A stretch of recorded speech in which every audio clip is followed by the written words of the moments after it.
Oke.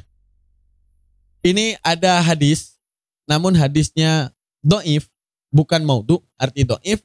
Sanadnya do'if, tapi cukuplah untuk membuat kita itu takut, paham nggak? Dalam bab fadailul amal boleh membawa hadis do'if. Maksudnya gimana? Dalam bab syariat, sholat, puasa itu nggak boleh. Karena itu hukum yang pasti, nggak boleh bawa yang do'if. Tapi dalam hal membuat iman kita makin kuat, agar kita senantiasa menjauhi kenerakaan, agar kita tidak sampai ke neraka. Nah ini nggak apa-apa. Nah ada satu hadis naif.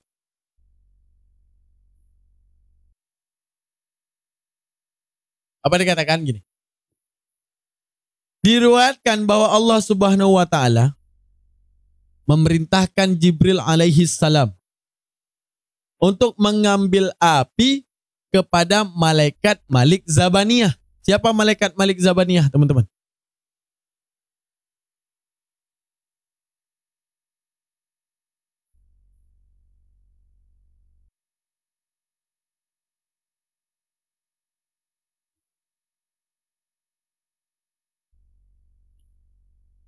Penjaga neraka. Saat itu Allah ingin menurunkan rahmat ke muka bumi ini melalui malaikat Jibril. Yaitu dengan memberikan makhluk bumi itu api agar mereka bisa memanfaatkan api untuk memasak. Datang kepada malaikat Zabaniyah.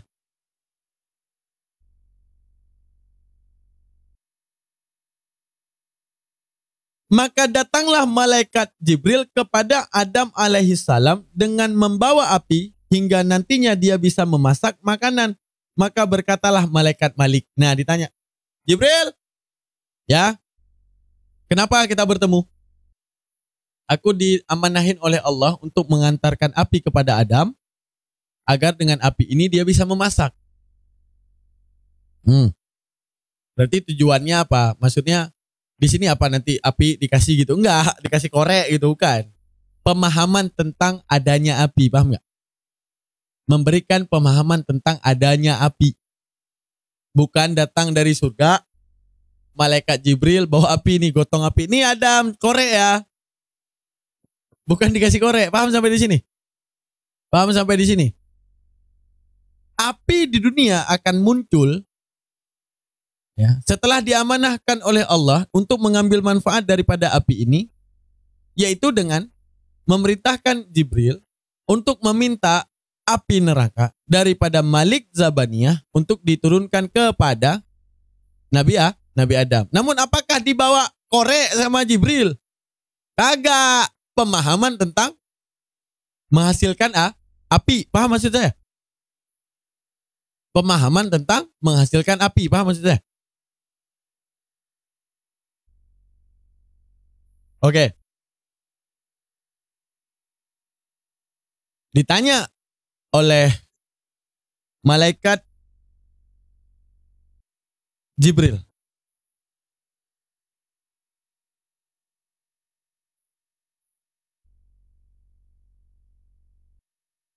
Kam turid minan nar. Berapa yang kau butuhkan Jibril? Tanya sama Malik Zabaniyah. Berapa yang kau butuhkan?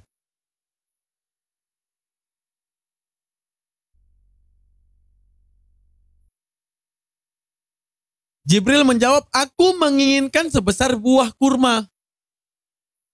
Gede apa kecil sebesar buah kurma? Dia minta api neraka segede buah kurma.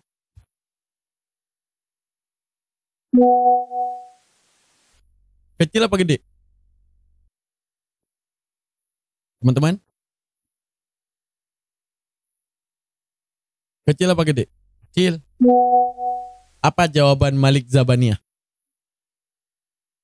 Malik Zabaniyah mengatakan, malaikat Malik berkata, wahai Jibril, andaikan kata ku berikan api itu kepadamu sebesar buah kurma, akan hancurlah 7 lapis langit dan 7 bumi lantaran panasnya. Sebesar biji kurma, sebesar buah kurma, api neraka ini mampu melenyapkan bumi. Kata Malik Zabaniyah, serius lu minta segitu? Ini api neraka. Bukan api korek Indomaret. Api neraka ini kalau segede buah kurma, ini dapat meruntuhkan langit dan bumi, dapat menghancurkan bumi. Serius minta segitu? Berarti bayangin loh, azab orang yang tidak beriman kepada Allah nanti yang merasakan api neraka sebesar-besarnya. Yang merasakan api neraka segede-gedenya. Seazab apa? Udah, lalu apa yang dikatakan? Malaikat Jibril berkata, kalau begitu berikan aku sebesar bijinya saja. Ya udah, jangan segede kurma deh. Sebesar bijinya saja. Malaikat Malik berkata, kalau aku berikan apa yang kau inginkan, maka tidaklah akan turun hujan, biar hanya setetes. Saking panasnya bumi. Paham maksudnya? Air-air akan mengering. Bahkan dari langit tidak akan turun hujan. Kalau yang kuberikan itu sekecil daripada biji kurma.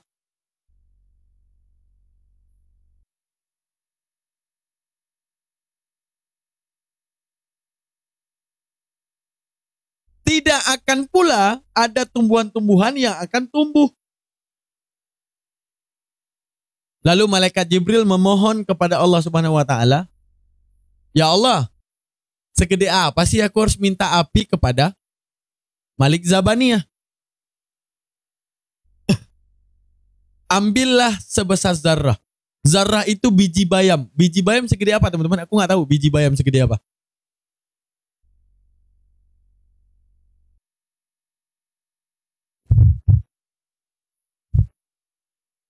Sebesar apa biji bayamnya?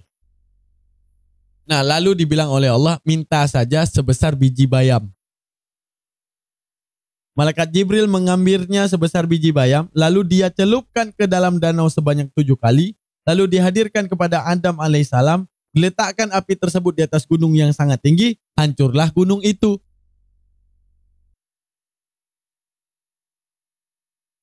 Lalu dikembalikan api tersebut pada tempatnya, dan tinggallah asap-asapnya pada perpohonan dan besi hingga saat ini. Inilah api yang berasal dari asap, api neraka yang sebesar biji bayam. Ambillah dari sebagian ibarat. Nah, gini. Ilmuwan menemukan bahwa besi ini, besi.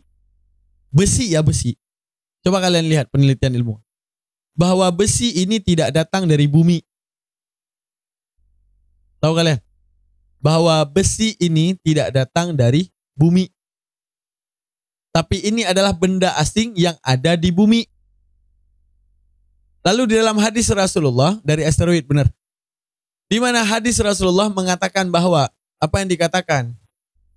Bahwa saat itu Jibril walaupun sudah merendam api neraka yang sebesar biji sawi tadi diletakkan di gunung. Gunung itu meledak, keluarlah segala isi-isinya. Tinggallah asap-asap daripada gunung tersebut hingga membentuk daripada hasil letusan gunung itu besi-besi dan apa tadi? Hingga daripada letusan itu membentuklah besi-besi dan segalanya. Jadi api tersebut diuji coba dulu. Setelah diuji coba ternyata api tersebut masih menghancurkan. Dan itulah api yang sudah dingin tersebut karena dibiarkan, itulah yang kita pakai sekarang. Tapi maksud daripada semua ini tidak lain hanya memberitahukan sebesar biji bayam aja segede itu rasa dan impactnya. Apalagi yang tidak menyembah Allah yang berada di dasar neraka. Yang ditemani ular-ular yang akan menggigit mereka. Yang akan dibakarkan mereka dengan full damage. Full kekuatan daripada api neraka tersebut. Dan setiap api ketika membakar kulit, kulit itu melepuh dan setiap lepuhan dibakarkan api. Dan setiap lepuhan daging yang hancur tembus ke urat, urat juga dibakar api. Dan setiap tulang yang patah pun dibakar api. Dan api yang membakar itu statis, dan tidak pernah api yang membakar itu turun suhunya. Bayangin aja. Makanya Allah selalu menerangkan di dalam Al-Quran, wa antum la yaqilun, bahwa kalian itu kenapa tidak mau berpikir. Dan selanjutnya azabku sangat pedih. Itu aja. Allah memperingatkan orang kafir dengan pola pikir agar mereka mau menerima isi pikiran mereka dan tidak menolak isi pikiran mereka. Sama satu lagi, kalau memang kamu tolak isi pikiran kalian, maka ingat azabku sangat pedih. Itu tadi hadisnya dhaif, Bang. Iya. Akan tetapi hadis dhaif ini beda dengan maudhu. Maudhu ini ketika dicarikan dalam penelitian bagaimanapun, dari pembuktian para penghafalnya tidak pernah dihafalkan. Itu maudhu, artinya yang diada-adakan. Tapi kalau dhaif, saat dicarikan penghafalnya ada yang menghafalkan, walau beberapa. Dan ada sanadnya yang seakan Rasulullah pernah mengatakan tersebut. Akan tetapi hadis yang seperti ini tidak boleh dipakaikan pada hukum. Paham maksudnya? Dalam bab hukum nggak boleh, misalnya bagaimana hukum puasa saat kita sedang hamil misalnya. Nah, boleh nggak pakai hadis dhaif? Nggak boleh. Dalam hukum itu hukum qat'i, hukum pasti. Tidak boleh menggunakan hadis dhaif. Tapi hadis dhaif ini bukan berarti tidak pernah diucapkan. Ditandai dengan dhaif dengan tujuan agar tidak dipakai sebagai hukum. Paham maksud di sini? Masalah akidah juga nggak boleh. Masalah ketuhanan juga nggak boleh. Tapi kalau ini sebagai istiqa ataupun istiqa apa? Menakuti. Dan ini sebagai hal peringatan. Dan ini sebagai hal agar kita mau melakukan. Maka hadis dhaif boleh dipakaikan. Kayak contoh apa? Contoh hadis dhaif. Bersiwaklah kamu, bersugi, maka Allah akan ampunkan dosamu yang terdahulu. Itu dhaif. Tapi untuk memberi kita kegemaran untuk melakukan hal tersebut, nggak apa-apa pakai. Tapi dalam pemutusan hukum, hadis dhaif itu tidak boleh dipakai. Paham maksudnya? Tapi kalau hadis maudhu tidak boleh dipakai dalam berbagai hal. Takutnya dinormalisasi sebagai hadis. Paham maksudnya? Paham perbedaannya? Hadis dhaif dan sahih. Hadis sahih dipakaikan ke dalam hukum. Hadis dhaif tidak boleh dipakaikan ke dalam hukum secara qat'i. Namun hadis dhaif kepada memberikan kegemaran, ya, untuk memberikan kegemaran agar kita gemar, ya, agar kita gemar, agar kita mau melakukan, boleh. Udah.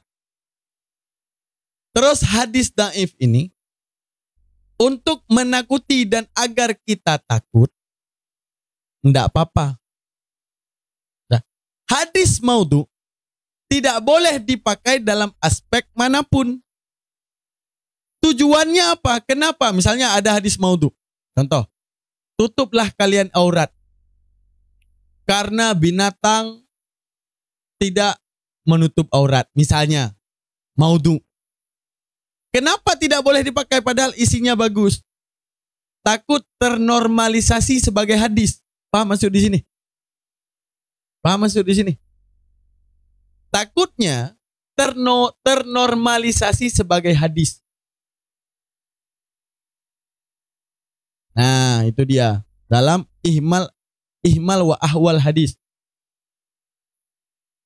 Oke.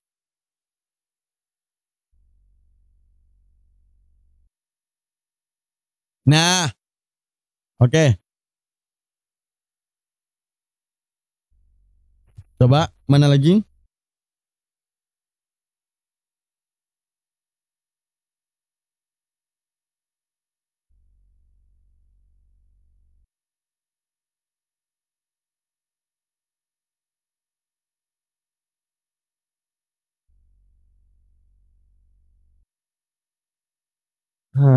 Mana tadi? Biar aku udah nggak tahu di mana. Nah, oke. Perhatikan. Ini seringan-ringan azab neraka. Ini paling ringan. Arti paling ringan, yang paling kecil azab neraka itu gimana sih bang? Oke, dikatakan. Qala Nabi sallallahu alaihi wasallam. Inna ahwana ahlun nari adaban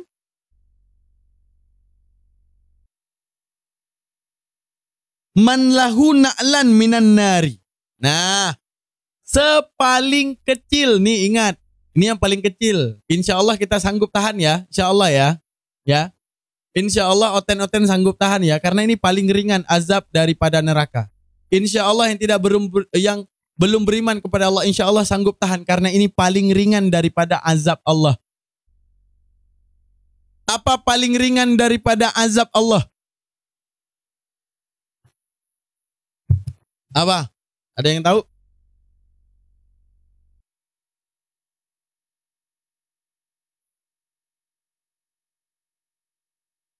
Apa paling ringan daripada azab Allah? Dipakaikan sepatu dari api neraka. Benar. Nah, yang paling ringan nih, insya Allah sanggup tahan. Rasulullah bersabda, sesungguhnya siksa yang paling ringan daripada api neraka adalah bagi orang yang dikenakan padanya sendal. Nah, pakai sendal doang. Jadi dipermainkan nanti orang kafir yang tidak mau menyembah Allah, yaitu dipakaikan kepadanya sendal dari api. Maka mendidihlah otaknya. Seperti mendidihnya air dalam cerek. Dan gusi-gusi mereka itu rontok. Kedua bibir mereka itu jatuh. Bibir jatuh nih guys. Nah, jatuh.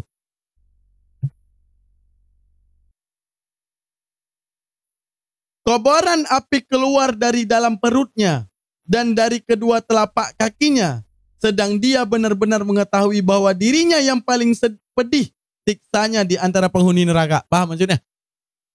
Nanti, kalau kalian mau tahu seringan apa siksa daripada neraka tersebut, yaitu orang dipakaikan sendal yang panas. Saat dia menggunakan sendal tersebut, isi kepalanya keluar. Dari lambung dan ususnya yang berceceran keluar api. Saking panasnya. Bibirnya jatuh. Gimana tuh bibir jatuh guys? Dah, bibir jatuh, gusinya copot. Segala giginya rontok.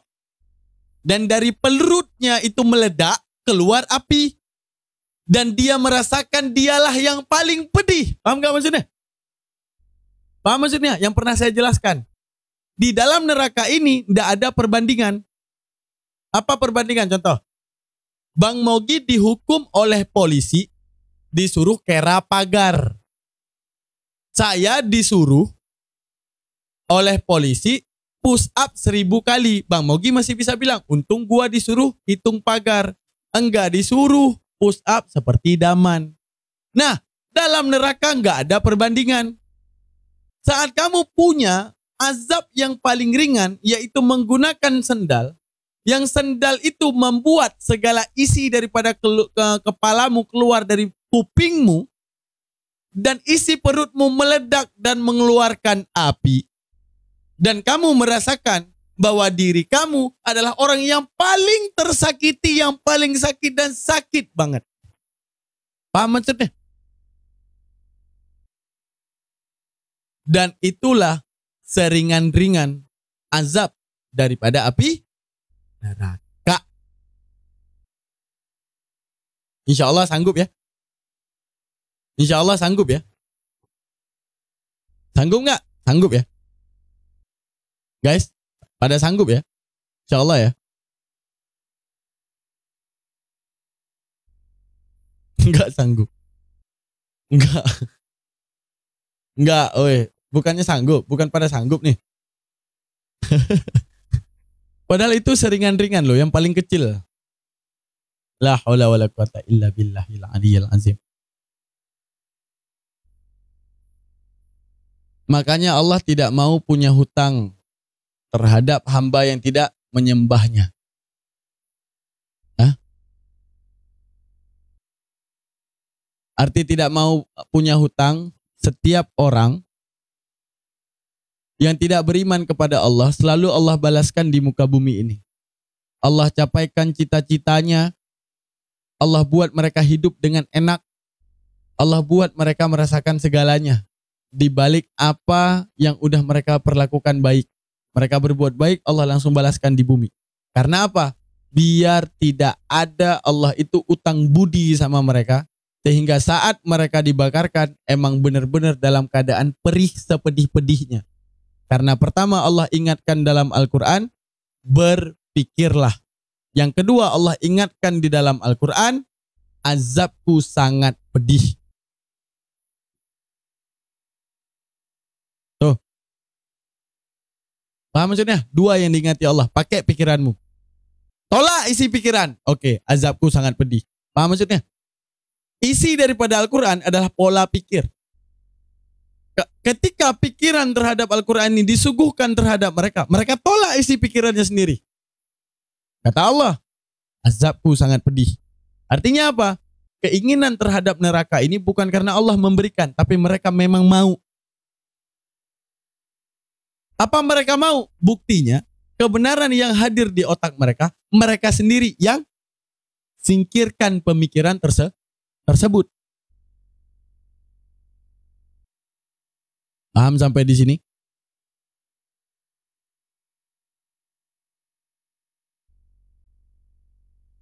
Gitu guys. Oke, teman-teman, udah cukup. Malam besok kita lanjut lagi.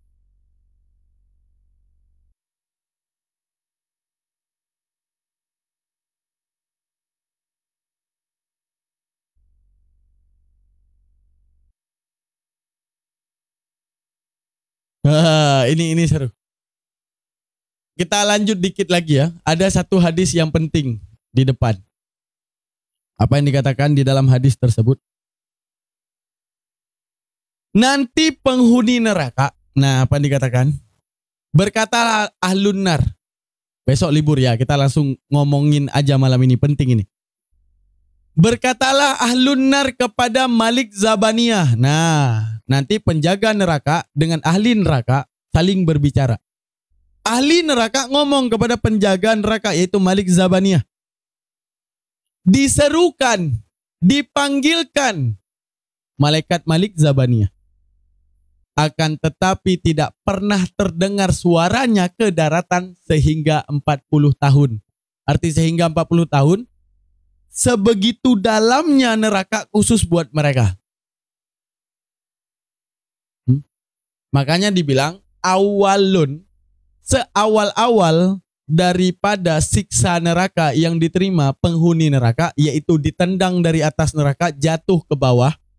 Saat jatuh ke bawah semuanya berceceran, di mana di bawah disambut dengan duri-duri tajam, disambut dengan besi-besi panas yang tajam dan runcing. Nah, dalam satu hadis disebutkan dengan besi-besi tajam yang runcing, tertusuklah ke matanya, tertusuklah ke dalam duburnya, dubur apa? Lubang belakangnya, tertusuklah ke kupingnya, tertusuklah ke lehernya, tertusuklah ke bahunya, tertusuklah ke dalam otaknya, ada yang jatuh lurus nanti. Nah, dalam hadis disebutkan, ada orang yang turun jatuh tepat lurus. Maka tertucuklah mulai daripada otaknya sampai ke dalam duburnya. Ada yang tertucuk matanya, ada yang tertucuk kupingnya. Itu awal menu sambutan. Itu awal menu penyambutan terhadap ahli neraka. Apa menu penyambutan terhadap ahli neraka yang diterangkan dalam hadis Rasulullah? Menunya, saat mereka dihadapkan dengan neraka, mereka berkata, "Ya Allah, kaki kami terus melangkah, sedangkan kami tidak mau. Tubuh kami terus membawa, sedangkan kami tidak mau." Lalu saat mereka berada di pinggiran neraka, saking dalamnya neraka, ditendang mereka sampai jatuh ke dalam neraka. Berapa dalamnya neraka? 40 tahun suara. Paham nggak? Ini dijelaskan nih. 40 tahun suara. Dan mereka disambut dengan duri-duri yang runcing. Mereka disambut dengan besi-besi yang panas. Mereka disambut dengan besi-besi yang runcing yang ada di bawah. Sehingga saat mereka jatuh dalam keadaan menyamping, tertucuklah ke kupingnya, lambungnya, dan pantatnya. Tertucuklah kepalanya hingga tubus ke dalam duburnya. Tertucuklah daripada matanya, hidungnya, lehernya.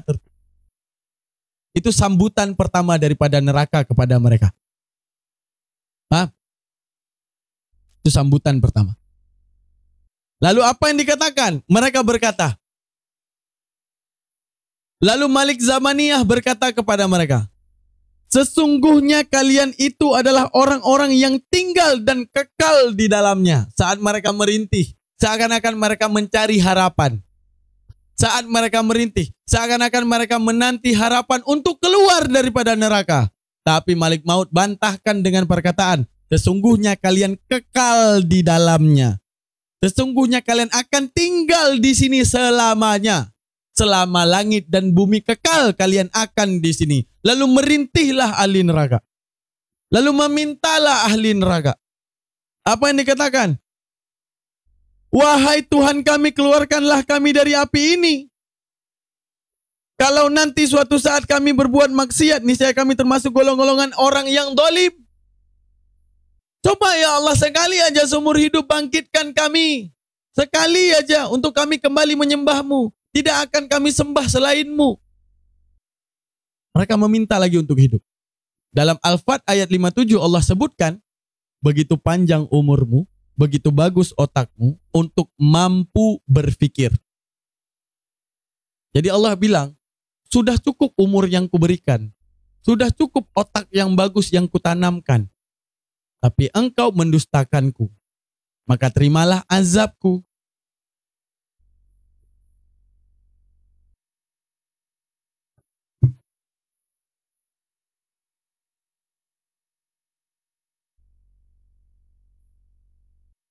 Selanjutnya, tidaklah rintihan mereka itu dijawab selama 2 kali umur dunia, lalu mereka dijawab dengan ucapan,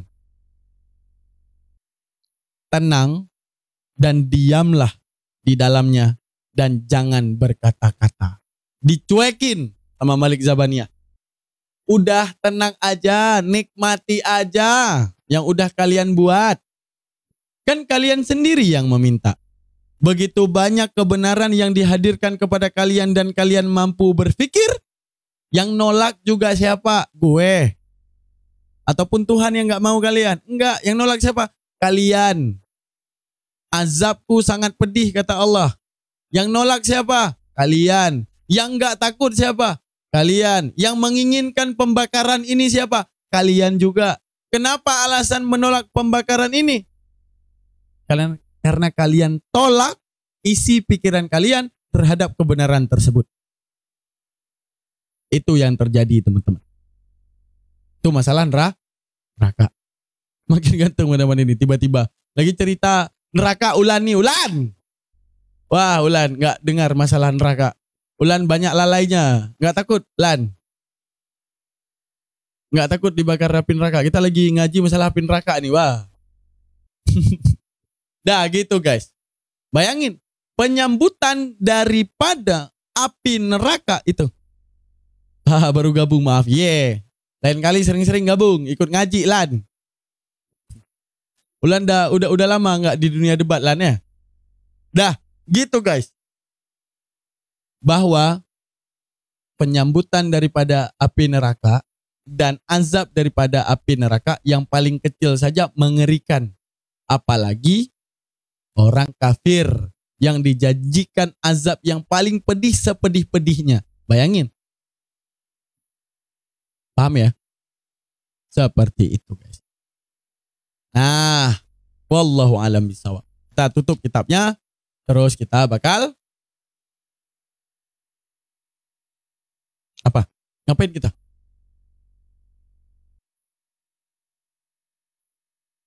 Besok kita lanjutin lagi. Udah cukup masalah neraka atau lanjut lagi besok? Loh udah selesai ya lah. Orang baru mulainya jam 8 lah. Kita tutup, lanjut besok atau besok kita ngaji tafsir. Kalau mau jelasin neraka, panjang. Islam ini paling lengkap soal nerakanya, paling lengkap soal surganya. Yang ngomong, ini kan tadi ada yang ngomong gak takut. Ada Oten ngomong gak takut. Nah, dia udah duluan daftar, udah karpet merah, ngapain takut? Emang udah jaminan kok. Gimana? Lanjut besoknya. Besok apa? Kita bahas tafsir atau neraka? Gimana nih penonton? Tergantung penonton aja nih. Kak Anya udah tidur Bun? Mana Kak Anya? Masih ready Kak Anya? Enggak, udah tidur ya? Tafsir. Tafsir. Apaan? Abang aja. Abang aja. Boleh, tafsir boleh. Guys, pada tidur kah? Assalamualaikum guruku. Waalaikumsalam warahmatullahi wabarakatuh. Ngaji apa besok? Lanjutan neraka ini atau apa?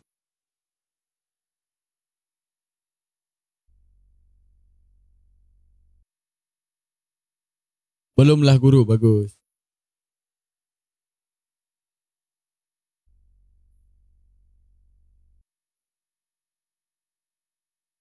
Neraka aja, oke. Neraka panjang banget guys ceritanya. Waalaikumsalam, lanjut neraka. Saya senang nih kalau komalnya begini. Begini gimana? Tafsir boleh. Tergantung, kita lanjutin dulu sampai neraka. Biar takut bang, boleh. Kita selesain ya, sampai neraka kita selesain ya.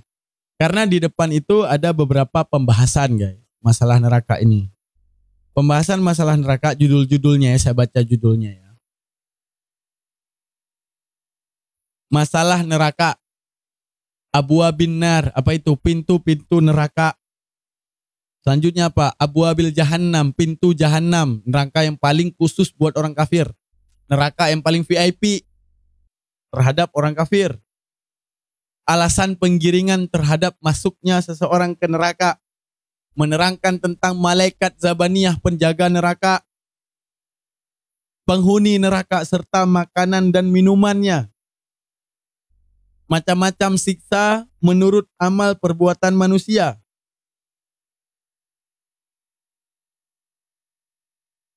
Nah, sampai ditutup dengan keluarnya manusia dari neraka.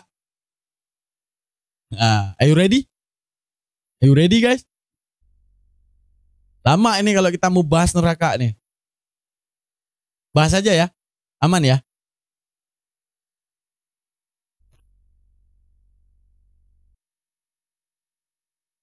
Wow.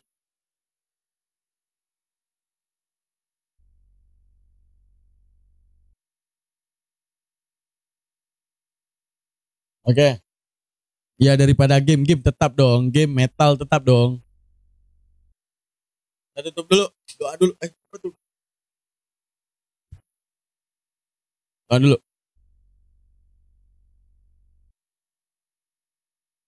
Auzubillahi minasyaitonirrajim. Bismillahirrahmanirrahim. Allahumma shalli ala sayyidina Muhammad wa ala ali sayyidina Muhammad wa barik wa sallim. Allahumma arzuqna ya Rabbi fahman nabiyina wa hifdzal mursalina wa ilhamil malaikatil muqarrabina fil afiyati arhamar rahimin. Allahumma arzuqna ya Allah, rizkikan kepada kami fahman nabiyina, pemahaman para nabi, wa hifdzal mursalina, dan hafalan para rasul, wa ilhamil malaikatil muqarrabina fil afiyati arhamar rahimin. Rabbi zidni ilman warzuqni fahman wa amalan salihah. Rabbi syrah li sadri wa yassir li amri wa hlul 'uqdatam min lisani yafqahu qawli. La haula wa la quwata illa billahil aliyyil azim. Allahumma lakal hamdu wa minkal farju ilaikal mustaqa wa bika musta'an. La haula wa la quwata illa billahil aliyyil azim. Allahumma inna nastaudi'uka ya Allah, hadiahkan kepada kami ma'alam tanah segala sesuatu yang belum kami ketahui. Fardudhu ilaina, kembalikan pemahaman tersebut indah ihtiyaji ilaihi, ketika kami membutuhkan. Wala tansina abada, dan jangan pernah engkau lupakan selama-lamanya. Amin amin ya rabbal alamin. Allahumma salim salatan kamilatan wa salim salaman tamman ala sayyidina Muhammadin allazi tanhalu bihil uqad wa tanfariju bihil qurab wa tuqadha bihil hawaid.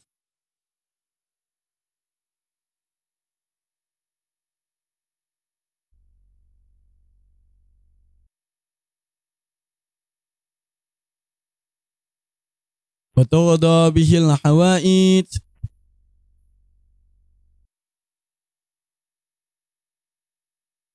وتقضى به الحوائج